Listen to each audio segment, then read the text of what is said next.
ନମସ୍କାର। ଶୁଭ ସକାଳର ଅନେକ ଅନେକ ଶୁଭେଚ୍ଛା ଏବଂ ଅଭିନନ୍ଦନ। ଆଜି ଆମେ ଆଲୋଚନା କରିବା ହାଇରିସ୍କ ପ୍ରେଗନେନ୍ସି ବା ବିପଦ ସଂକୁଳ ଗର୍ଭବତୀ ମହିଳାଙ୍କର ବିଷୟରେ। ଆପଣମାନେ ପ୍ରାୟତଃ ଜାଣନ୍ତି ଯେ ଜଣେ ଗର୍ଭବତୀ ମହିଳା ତାଙ୍କର ଗର୍ଭ ସଞ୍ଚାର ହେବା ପରଠାରୁ ଆରମ୍ଭ କରି ପ୍ରସବ ପର୍ଯ୍ୟନ୍ତ ବିଭିନ୍ନ ସମୟରେ ବିଭିନ୍ନ ସମସ୍ୟାର ସମ୍ମୁଖୀନ ହେବାର ସମ୍ଭାବନା ରହିଛି ଏବଂ ଯେତେବେଳେ କି ଲକ୍ଷ୍ୟ ଥାଏ ଯେ ଜଣେ ଗର୍ଭବତୀ ମହିଳା କେମିତି ସୁରକ୍ଷିତ ମାତୃତ୍ୱ ଲାଭ କରିପାରିବେ ଏବଂ ଗୋଟିଏ ସୁସ୍ଥ ସନ୍ତାନ ଜନ୍ମ ଦେବେ। ତ ଏହି ଲକ୍ଷ୍ୟକୁ ପୂରଣ କରିବାକୁ ହେଲେ ଗର୍ଭ ସମୟରେ ମାଙ୍କର ଯେଉଁ ବିପଦ ସଂକୁଳ ଅବସ୍ଥା ଗୁଡ଼ିକ ରହିଛି ତାକୁ ଚିହ୍ନଟ କରିବା ଏବଂ ଆବଶ୍ୟକ ମୁତାବକ ତାଙ୍କୁ ଚିକିତ୍ସା ସେବା ଯୋଗାଇ ଦେବାର ଆବଶ୍ୟକତା ନିହାତି ଭାବରେ ରହିଛି।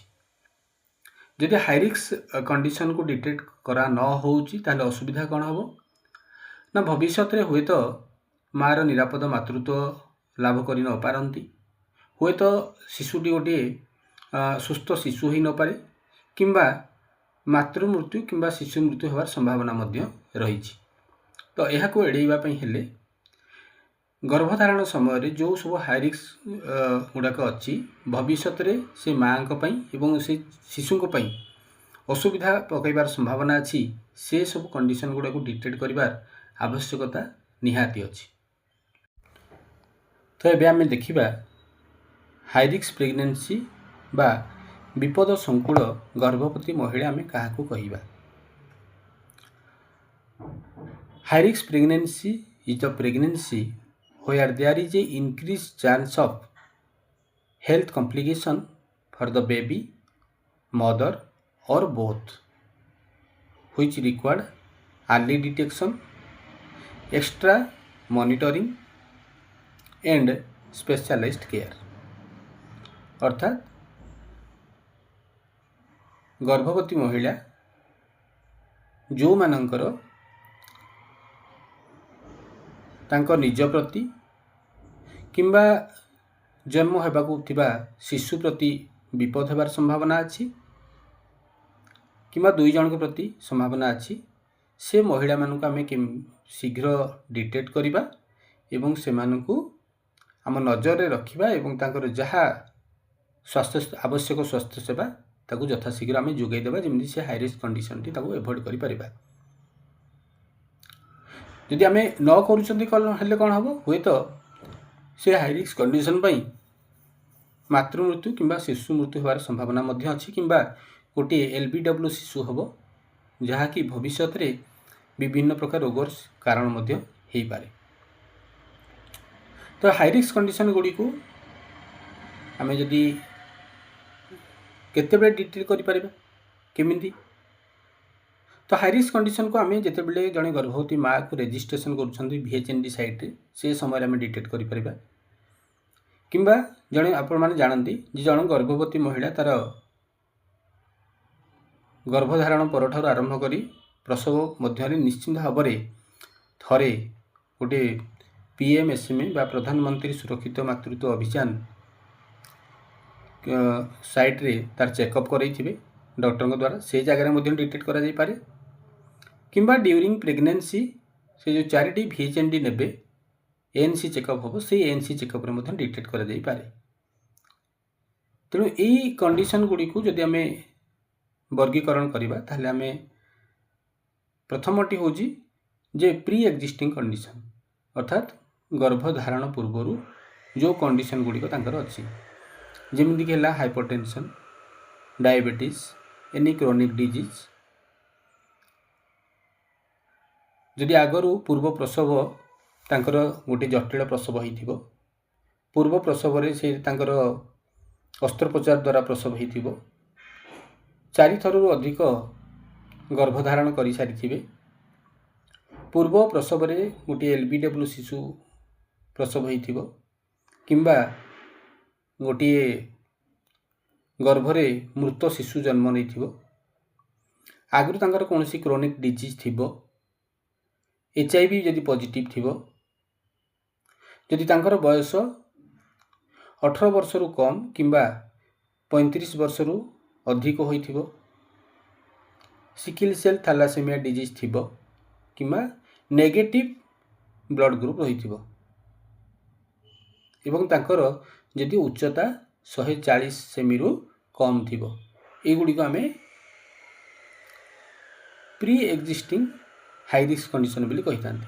ଅର୍ଥାତ୍ ତାର ପ୍ରେଗନେନ୍ସି ରହିବା ପୂର୍ବରୁ ଏଗୁଡ଼ିକ ଅଛି ଯାହାର ପରିବର୍ତ୍ତନ କରାଯାଇପାରିବ ନାହିଁ। ପ୍ରି ଏକ୍ଜିଷ୍ଟିଂ ଆଗରୁ ଥିଲା ଏବଂ ଗର୍ଭ ସମୟରେ କେତେ ଗୁଡ଼ିଏ ହାଇ ରିସ୍କ ଡେଭଲପ୍ ହୁଏ, ଯେଉଁଗୁଡ଼ାକୁ ଆମେ ANC ଚେକଅପ୍ ସମୟରେ ଡିଟେକ୍ଟ କରିପାରିବା। ଯେମିତିକି ତାଙ୍କର ଆଗରୁ ବ୍ଲଡ଼ ପ୍ରେସର ଠିକ୍ ଥିଲା, ଏବେ ତାଙ୍କର ବ୍ଲଡ଼ ପ୍ରେସର ବଢ଼ିଯାଉଛି। ହିମୋଗ୍ଲୋବିନ୍ ନର୍ମାଲ ଥିଲା କିନ୍ତୁ ହିମୋଗ୍ଲୋବିନ୍ର ଲେଭେଲ୍ କମିଯାଉଛି, ବର୍ତ୍ତମାନ ସେ ଏନିମିକ୍ କଣ୍ଡିସନ୍ ହେଇଯାଉଛନ୍ତି। କିମ୍ବା ସେ ମଝିରେ ଆମେ ଯେତେବେଳେ ରେଜିଷ୍ଟ୍ରେସନ୍ ଥିଲା ସେତେବେଳେ କୌଣସି ଡିଜିଜ୍ ନଥିଲା, ତାଙ୍କର ରେଜିଷ୍ଟ୍ରେସନ୍ ପରେ ଆମେ କିଛି ଡିଜିଜ୍ ଡିଟେକ୍ଟ କରୁଛନ୍ତି। ତ ସେଗୁଡ଼ିକ ହେଉଛି high risk during pregnancy develop ହେଇଛି। ଏବଂ ଆଉ ଗୋଟେ ଅଛି ଜିଓଗ୍ରାଫିକାଲ୍ ହାଇ ରିସ୍କ, ଅର୍ଥାତ୍ ସେ ଯେଉଁ ଜାଗାରେ ବସବାସ କରୁଛନ୍ତି ଯଦି ସେ ଜାଗାକୁ କମ୍ୟୁନିକେସନ୍ର ସୁବିଧା ନାହିଁ, ତାହେଲେ ହୁଏତ ଯେତେବେଳେ ମା ପ୍ରସବ ଯନ୍ତ୍ରଣା ଅନୁଭବ କରିବ ସେତେବେଳକୁ ହସ୍ପିଟାଲାଇଜ୍ ହେବା ପାଇଁ ଇଚ୍ଛା କରୁଥିଲେ ମଧ୍ୟ ସେ ତାଙ୍କର ଏଇ ଜିଓଗ୍ରାଫିକାଲ୍ କଣ୍ଡିସନ୍ ପାଇଁ ଆସିପାରୁନଥିବେ। ସପୋଜ୍ ଜଣେ ମା ଗୋଟିଏ ପାହାଡ଼ ଉପରେ ରହୁଛନ୍ତି, ତାଙ୍କ ଯାତାୟାତର ସୁବିଧା ନାହିଁ, କିମ୍ବା ଏମିତି କିଛି କଟଅଫ୍ ଏରିଆ ଅଛି ଯେଉଁଟାକି ବର୍ଷା ଦିନେ ସେଠି ନାଳ କିମ୍ବା ନଦୀ ଯାଉଛି, ତ ଯେତେବେଳେ ମା ପ୍ରସବ ଯନ୍ତ୍ରଣା ପାଉଛନ୍ତି ସେତେବେଳକୁ ନଦୀ ବଢ଼ିଛି, ସେ ଆସିବାର ସମ୍ଭାବନା ନାହିଁ, ସେଟାକୁ ଆମେ ଜିଓଗ୍ରାଫିକାଲ୍ ହାଇ ରିସ୍କ କହୁଛନ୍ତି। ତ ବେସିକାଲି ଆମେ ହାଇ ରିସ୍କ କଣ୍ଡିସନ୍ ଗୁଡ଼ିକୁ 3 ଭାଗରେ କରୁଛନ୍ତି। ଗୋଟିଏ ହେଉଛି ଜିଓଗ୍ରାଫିକାଲ୍ ହାଇ ରିସ୍କ, ଗୋଟିଏ ହେଉଛି ମଡ଼ିଫାଏବୁଲ୍ ହାଇ ରିସ୍କ, ଆଉ ଗୋଟିଏ ହେଉଛି non modifiable high risk. Geographical high risk ଆପଣ ବୁଝିଗଲେ। ମଡ଼ିଫାଏବୁଲ୍ ହାଇ ରିସ୍କ କହିଲେ ଯେଉଁ ହାଇ ରିସ୍କ ଗୁଡ଼ିକୁ ଆମେ ମଡ଼ିଫାଏ କରିପାରିବା ବା ଚେଞ୍ଜ କରିପାରିବା। ସପୋଜ୍ ହିମୋଗ୍ଲୋବିନ୍ ଲେଭେଲ୍ ତାଙ୍କର କମିଯାଇଛି, ତାଙ୍କୁ ଆମେ ଆଇରନ୍ ସପ୍ଲିମେଣ୍ଟ ଦେଇ କିମ୍ବା କାଉନସିଲିଂ କରିକି ଆଇରନ୍ ରିଚ୍ ଫୁଡ୍ ଦେଇକି ଆମେ ତାଙ୍କ ହିମୋଗ୍ଲୋବିନ୍ ଲେଭେଲ୍କୁ ବଢ଼େଇ ପାରିବା, ଏଇଟା ହେଲା ମଡ଼ିଫାଏବୁଲ୍ ହାଇ ରିସ୍କ। ହାଇପରଟେନସନ୍ ଡିଟେକ୍ଟ ହେଇଛି କିନ୍ତୁ ଆମେ ତାଙ୍କୁ ଔଷଧ ଦେଇ କରେକ୍ଟ କରିପାରିବା, ମଡ଼ିଫାଏବୁଲ୍ ହାଇ ରିସ୍କ। କିନ୍ତୁ ଯେଉଁଗୁଡ଼ିକ ପ୍ରି ଏକ୍ଜିଷ୍ଟିଂ କଣ୍ଡିସନ୍ ପ୍ରାୟତଃ ସେଗୁଡ଼ିକ ନନ୍ ମଡ଼ିଫାଏବୁଲ୍ ହାଇ ରିସ୍କରେ ଯାଏ।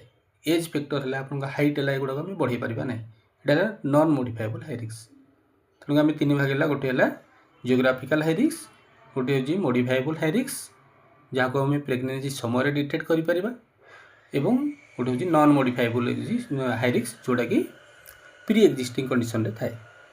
ଆଉ ଗୋଟିଏ ହେଉଛି high risk due to bed lifestyle, ଯେମିତି ଯଦି ଗର୍ଭବତୀ ମହିଳା ସ୍ମୋକିଂ କରୁଛନ୍ତି କିମ୍ବା ଆଲକୋହଲ ସେବନ କରୁଛନ୍ତି, ତାହେଲେ ସେଇଟା ତାଙ୍କର ବେଡ୍ ଲାଇଫଷ୍ଟାଇଲ୍ ହାଇ ରିସ୍କରେ ଯାଉଛି।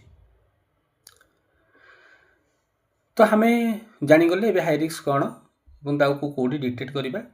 କିନ୍ତୁ ଆବଶ୍ୟକ ଅଛି ଯେ ହାଇ ରିସ୍କ ଡିଟେକ୍ଟ କଲା ପରେ ତାର ଆବଶ୍ୟକ ମୁତାବକ ତାକୁ ସ୍ୱାସ୍ଥ୍ୟ ସେବା ଯୋଗାଇ ଦେବାର ଆବଶ୍ୟକ ନିହାତି ରହିଛି, ନହେଲେ ହାଇ ରିସ୍କ ଡିଟେକ୍ସନ୍ର ମୂଲ୍ୟ କିଛି ନାହିଁ।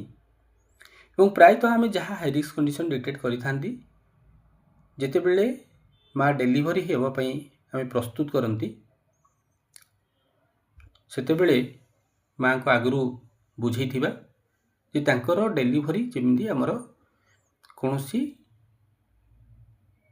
ଡିଷ୍ଟ୍ରିକ୍ଟ ହେଡ଼କ୍ୱାର୍ଟର ହସ୍ପିଟାଲରେ ହେବ କିମ୍ବା ଯେଉଁ ହସ୍ପିଟାଲରେ ଏସବୁ ସୁବିଧା ଥିବ, ସେ ହାଇ ରିସ୍କ କଣ୍ଡିସନ୍ ଗୁଡ଼ିକୁ ଏଭଏଡ଼ କରିବାର ସୁବିଧା ଥିବ, ସେମିତି ହସ୍ପିଟାଲ ଆମେ ଯେମିତି କରିବା।